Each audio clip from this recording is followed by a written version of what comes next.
So normally आ चुके हम अपनी कंप्यूटर स्क्रीन पे और यहाँ पे आप देख पा रहे हैं कि मैंने एक तरीके का डेटा यहाँ पे मेंशन किया हुआ है जो कि किसी भी कंपनी या ऑर्गेनाइजेशन के एम्प्लॉय का डेटा है। अब यहाँ पे सबसे पहली टर्म आप समझो कि डेटा एंट्री एक्चुअल में क्या होती है। देखो, एक है data, data in the sense जो भी इंफॉर्मेशन आपको डिजिटल फॉर्म में मिल रही है वो एक डेटा है। जैसे कि यहाँ पे स्क्रीन पे जितनी भी चीज आपको ये दिख रही है ये सब क्या है, एक डेटा है। तो आप कहीं पे भी अगर डेटा एंट्री के काम के लिए जा रहे हैं तो वो कंपनी या ऑर्गेनाइजेशन आपको एक डिजिटल फॉर्म में डेटा देती है और उस डेटा को आपको एक्सेल में उसकी एंट्री करनी होती है। इसी वजह से इसे डेटा एंट्री बोलते हैं। मतलब एक डेटा आपको मिला पीडीएफ फॉर्म में, डिजिटल फॉर्म में, और उस डेटा को आपने एक्सेल में एंटर किया। सो आई होप कि आपको ये टर्म क्लियर हो गई होगी कि डेटा एंट्री क्या है। बहुत ही सिंपल चीज है, आपको एक डेटा मिला है और उसकी आपको एंट्री करनी है, इतना टर्म क्लियर। अब यहाँ पे एक चीज आप सबको ध्यान रखनी है, वो ये है कि अगर आप कभी भी डेटा एंट्री जॉब्स के लिए ट्राई कर रहे हो तो वहां पे सिर्फ एक चीज सबसे ज्यादा कंसीडर की जाती है, वो होती है टाइपिंग। क्योंकि नॉर्मली क्या है, आपको डेटा दे दिया गया, अब वो डेटा को आपको एंटर करना है या फिर उसकी एंट्री करनी है। तो कंपनी एक ही चीज आप में देखती है कि आप टाइपिंग कितनी जल्दी कर सकते हो। मतलब जितनी जल्दी आप टाइपिंग करोगे उतनी जल्दी उस डेटा को आप फीड कर पाओगे। तो ये चीज आप ध्यान रखें कि आपकी टाइपिंग स्पीड जरूर होना चाहिए। मिनिमम 25 to 30 ये एवरेज होता है। अगर आप कहीं पे भी टाइपिंग के लिए जा रहे हो, डेटा एंट्री के लिए जा रहे हो, तो मिनिमम रिक्वायरमेंट 25 to 30 होती है। बस ये एक चीज है जो आपके अंदर होनी चाहिए, जो कि है टाइपिंग स्पीड। दूसरा यहाँ पे बात करें, अगर हम बात करते हैं एक्सेल वर्ड की, तो बहुत ही सिंपल सॉफ्टवेयर है। आपको नॉर्मली ये चीजें आती होंगी क्योंकि आपने स्कूल लाइफ में पढ़ा होगा, और अगर नहीं भी आता है तो इसमें कोई बिग डील नहीं है। डेटा एंट्री का जो काम होता है उसमें वो खुद आपको एक्सेल स्टार्ट करके देंगे और आपको बताएंगे कि ये आपका डेटा है, इस डेटा को यहाँ टाइपिंग के थ्रू आपको फीड करना है। तो ये चीजें आपको क्लियर हो गई होंगी कि क्या चीजें आपके लिए रिक्वायर्ड है और डेटा एंट्री एक्चुअल में क्या है। अब यहाँ पे बात करते हैं कि अगर हमें एक ऐसा डेटा, जो भी ऑन स्क्रीन आप देख पा रहे हो किसी कंपनी का डेटा है, हमें उस डेटा की अगर एंट्री करनी है तो आप कैसे करोगे, ये फॉर्मेट आप कैसे डिजाइन करोगे। सो इस चीज को स्टार्टिंग से समझते हैं। तो इस चीज के लिए सबसे पहले हम क्या करेंगे, एक नई शीट ले लेंगे। तो मैं यहाँ पे आ जाता हूँ और मैंने ले लिया एक नया शीट, बिल्कुल ब्लैंक शीट। तो सबसे पहली चीज इसमें हमें जो जो चीजें एंट्री करनी है, जैसे कि हमें क्या क्या फील्ड डालने हैं यहाँ पे, तो हम एक बार इसमें देखते हैं। तो हमें यहाँ पे देना ID number, name, gender, age, date of joining, ये सभी चीजें मुझे फिट ऑन करनी है। तो इन चीजों को हम पहले इसमें एंटर करते हैं। तो हमने यहाँ पे डाला आईडी नंबर, इसके बाद हम यहाँ पे लिखेंगे नेम, इसके बाद हमने यहाँ पे लिखा जेंडर, फिर हमने यहाँ पे लिखा एज, देन हमने लिखा यहाँ पे डेट ऑफ ज्वाइनिंग। आप देख पा रहे हो मैं बिल्कुल सिंपल टाइप ही कर रहा हूं यहाँ पे, इसके अलावा कोई चीज नहीं कर रहे अभी हम यहाँ पे। इसके बाद हमने यहाँ पे डाला कि उसकी क्या डेजिग्नेशन है। डेजिग्नेशन का मतलब कि उसका पद क्या है, वो मैनेजर है, असिस्टेंट मैनेजर है, स्टाफ है, सुपरवाइजर है, क्या है। तो हमने वो चीज यहाँ पे लिखी। उसके बाद उसके डेजिग्नेशन के हिसाब से उसकी क्या सैलरी है, तो हम यहाँ पे डाल देते हैं उसकी बेसिक सैलरी। तो हमने यहाँ पे लिखा बेसिक सैलरी। इसके बाद उसका एड्रेस क्या है और एट लास्ट हम डालेंगे उसका कॉन्टैक्ट नंबर। तो ये सभी जो हमारे मेन फील्ड्स है जिसकी एंट्री हमें करनी है वो हमने यहाँ पे लिखा। अब आप यहाँ पे एक चीज नोटिस करो कि जो मैंने डेट ऑफ ज्वाइनिंग लिखी है ये प्रॉपर तरीके से यहाँ पे नहीं आ रहा।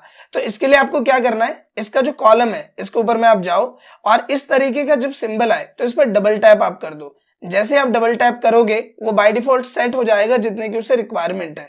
तो वही चीज हम डेजिग्नेशन के साथ भी करेंगे और वही चीज हम बेसिक सैलरी के भी साथ करेंगे। तो ये चीज हो गई।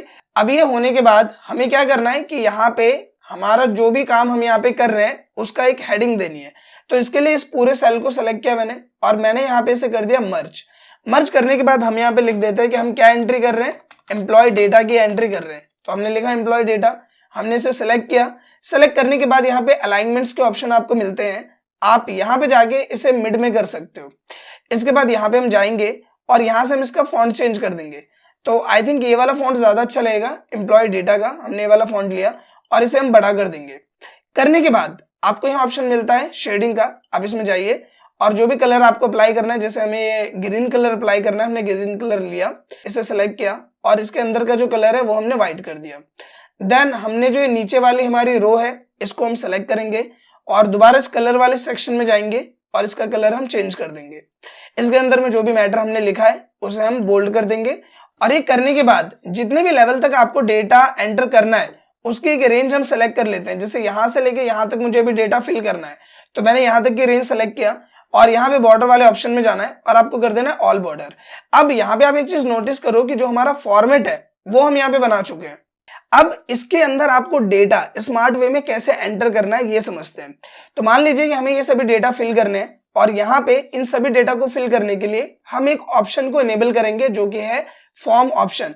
इस ऑप्शन का सबसे ज्यादा यूज होता है एक्सेल में डेटा एंट्री करते समय, क्योंकि इससे आपका जो काम है वो काफी पोर्टेबल हो जाता है और आसान हो जाता है। तो इसे हम कैसे इनेबल करेंगे, इसके लिए आप ऊपर आएंगे, यहाँ पे आपको एक डाउन एरो की का ऑप्शन मिलेगा जो कि customize quick access toolbar के पास है। यहाँ पे आपको जाना है और यहाँ जाने के बाद आपको एक ऑप्शन मिलेगा मोर कमांड्स का, तो इस पे हम क्लिक करते हैं।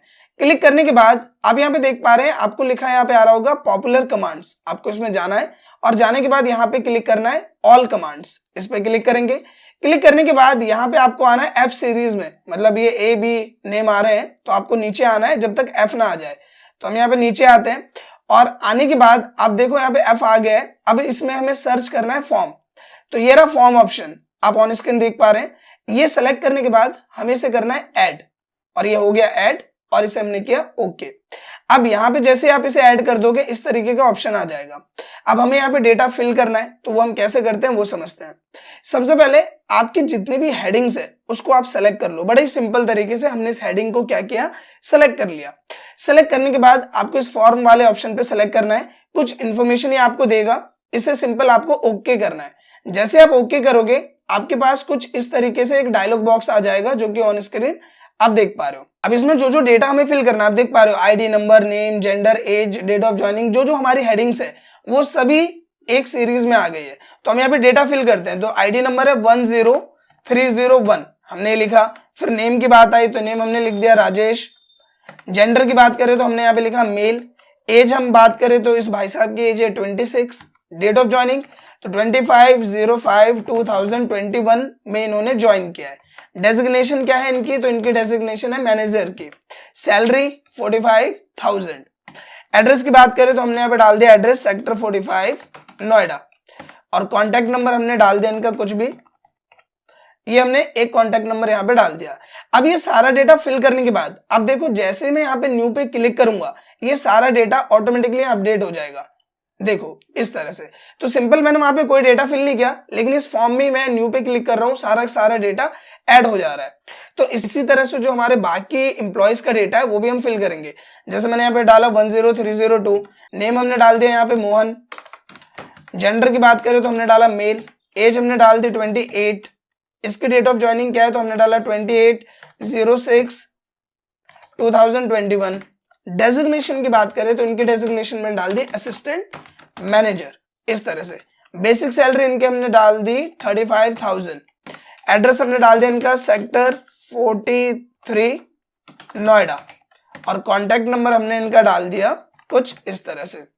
और ये करने के बाद जैसे मैं न्यू पे क्लिक करूंगा इनका डेटा भी अपडेट हो जाएगा। तो इसी तरह से जितने भी इंप्लॉइज का डेटा आपको एड ऑन करना है आप सिंपल तरीके से कर सकते हैं। अब यहाँ पे आप देख सकते हैं मैंने वीडियो को थोड़ा फॉरवर्ड कर दिया है क्योंकि आई थिंक जो फॉर्मेट है वो आप समझ गए कि इसको आपको कैसे फीड करना है। सो ये सिंपली डेटा एंट्री का प्रोसीजर है जो आपको क्लियर हो गया होगा। तो सिंपल काम क्या है कि आपको कोई भी डेटा मिलता है और उस डेटा की आपको टाइपिंग करके एंट्री करनी है एक्सेल में, वही सिंपल डेटा एंट्री है। अब इससे रिलेटेड कुछ चीजें हैं जो आपके काम आ सकती है, जो मुझे लगता है आपका जानना जरूरी है। अब वो क्या है वो मैं आपको समझाता हूँ। कई बार क्या होता है जब आप टाइपिंग कर रहे हो तो एक डेटा जो है वो बार बार एड ऑन हो जाता है। मान लीजिए जैसे यहाँ पे राजेश का डेटा है और मैंने गलती से दोबारा राजेश का डेटा मैंने फीड कर दिया है, तो मैंने यहाँ पे लिख दिया राजेश कुछ इस तरह से आपको समझाने के लिए। तो मैंने यहाँ पे डेटा लिख दिया राजेश का।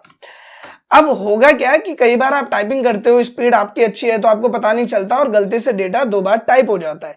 और आपको डेटा सीनियर को भेजने से पहले उसे चेक करना जरूरी है। तो उसके लिए हम क्या करते हैं कि सिंपल पूरे डेटा को आप सेलेक्ट कर लो और सेलेक्ट करने के बाद यहाँ पे आपको जाना है कंडीशनल फॉर्मेटिंग में। और सबसे पहला वाला जो ऑप्शन है हाईलाइट सेल रूल्स, इसमें जाना है और यहाँ पे ऑप्शन मिलेगा लास्ट में डुप्लीकेट वैल्यूज का। आप इस पे क्लिक करोगे और आप देखोगे कि अगर कोई वैल्यू डुप्लीकेट है तो वो यहाँ पे आपको शो हो जाएगी। आप इस तरह से देख पा रहे हो।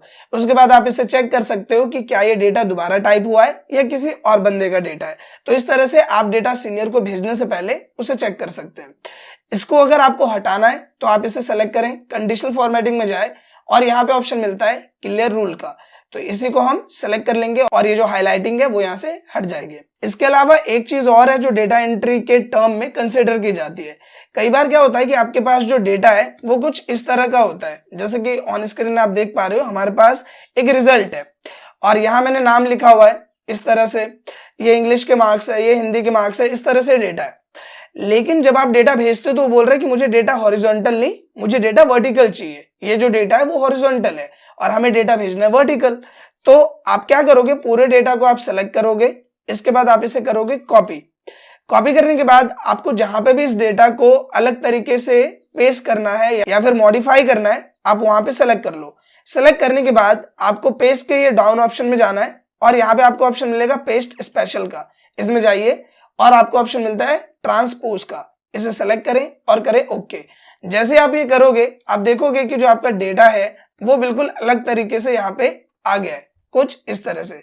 तो इस तरह से अगर आपको डेटा वर्टिकल तौर पे रिप्रेजेंट करना है या फिर मॉडिफाई करना है तो वो चीज आप ट्रांसपोज की मदद से कर सकते हो। सो आई होप कि दोस्तों ये जो डेटा एंट्री के ऊपर वीडियो है ये आपको पसंद आई होगी। काफी इसमें कमेंट थे कि एक डेटा एंट्री पे वीडियो बननी चाहिए। सो आई होप कि वीडियो आपको पसंद आई होगी। अगर ये वीडियो आपको अच्छी लगी तो प्लीज वीडियो को लाइक करें, शेयर करें, साथ ही कमेंट करके अपना फीडबैक जरूर दें।